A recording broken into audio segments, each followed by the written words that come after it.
प्रधानमंत्री नरेंद्र मोदी ने G7 शिखर सम्मेलन में हिस्सा लेकर एक बार फिर यह साबित कर दिया है कि भारत केवल एक भागीदार नहीं बल्कि वैश्विक नेतृत्वकर्ता बन चुका है। इस वीडियो में जानिए कि प्रधानमंत्री मोदी ने किन किन देशों के नेताओं से मुलाकात की, किन मुद्दों पर बातचीत हुई और क्यों यह दौरा भारत की विदेश नीति के लिए ऐतिहासिक माना जा रहा है।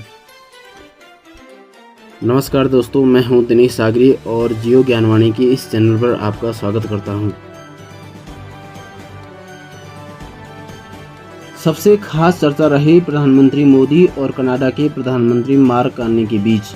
दोनों नेताओं ने यह स्वीकार किया कि भारत कनाडा संबंधों में हाल ही के वर्षों में खटास आई है, लेकिन इस बैठक में एक सकारात्मक मोड़ देखने को मिला। जल्द ही दोनों देश हाई कमिश्नर की बहाली करेंगे और व्यापार, कनेक्टिविटी, स्वच्छ ऊर्जा, डिजिटल टेक्नोलॉजी, AI और क्रिटिकल मिनरल्स पर भी उच्च स्तरीय वार्ता शुरू होगी। मोदी जी ने साफ कहा, यह संबंध सिर्फ सरकारों के बीच नहीं बल्कि लोकतंत्र और मानवता की साझा मूल्यों पर आधारित है। कनाडा की धरती पर आकर के कनाडा के लोगों के साथ जुड़ने का एक अवसर मिला है। भारत दुनिया की सबसे बड़ा लोकतांत्रिक देश है।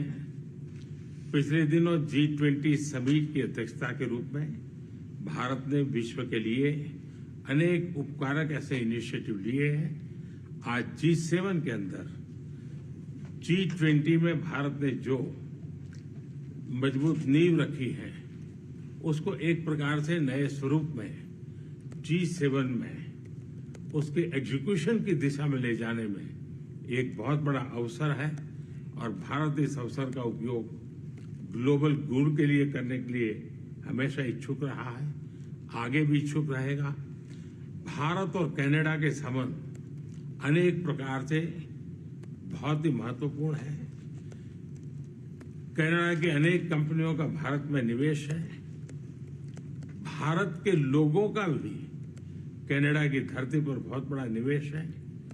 लोकतांत्रिक मूल्यों को समर्पित कनाडा और भारत मिलकर के लोकतंत्र को मजबूत करना होगा, मानवता को मजबूत करना होगा, हमारे रिसोर्सेज का ऑप्टिमम यूटिलाइजेशन कर करके मानव जात के कल्याण के काम में कैसे ला सकते हैं, उस दिशा में हम प्रयास करते रहेंगे।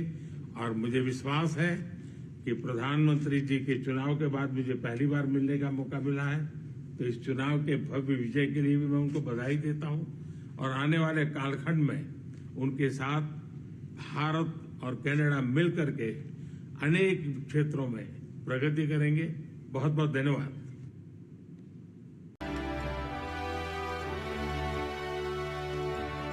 जर्मन चांसलर फ्रेडरिक मर्ज के साथ प्रधानमंत्री मोदी की बैठक में व्यापार, रक्षा, ग्रीन एनर्जी, टेक्नोलॉजी, शिक्षा और आतंकवाद विरोध जैसे विषयों पर चर्चा हुई। मोदी जी ने जर्मनी को भारत के साथ आतंक के खिलाफ लड़ने के लिए धन्यवाद भी दिया। मैक्सिको की राष्ट्रपति क्लाउडिया शीनबाउम से यह पहली मुलाकात थी। दोनों ने फार्मा, कृषि, स्टार्टअप, ऑटोमोबाइल और आयुर्वेद स्वास्थ्य में सहयोग बढ़ाने की बात की। दक्षिण कोरिया की राष्ट्रपति ली जे मायोंग से बातचीत में ग्रीन हाइड्रोजन, शिप बिल्डिंग और इमेजिंग टेक्नोलॉजीज को लेकर साझेदारी पर जोर दिया गया। फ्रांसीसी राष्ट्रपति इमैनुअल मैक्रों और जापानी प्रधानमंत्री शिरोवा इशिबा के साथ भी प्रधानमंत्री मोदी ने मुलाकात की। इसमें रक्षा, पर्यावरण और तकनीकी सहयोग जैसे विषयों पर सार्थक चर्चा की। प्रधानमंत्री मोदी ने दक्षिण अफ्रीका, ब्राजील, ऑस्ट्रेलिया और इटली के नेताओं के साथ भी मुलाकात की, जहां उन्होंने वैश्विक दक्षिण या ग्लोबल साउथ की प्राथमिकताओं जैसे कि खाद्य सुरक्षा, जलवायु परिवर्तन और न्याय संगत वैश्विक शासन व्यवस्था पर विचार साझा किए। मोदी जी ने यह भी दोहराया कि भारत केवल अपनी नहीं बल्कि पूरी दुनिया की बेहतरी के लिए कार्य कर रहा है। प्रधानमंत्री मोदी की यह यात्रा केवल राजनीतिक नहीं बल्कि भारत की छवि को वैश्विक मंच पर एक शांतिप्रिय, विकासोन्मुख और नेतृत्वकारी राष्ट्र के रूप में प्रस्तुत करने की अवसर बनी।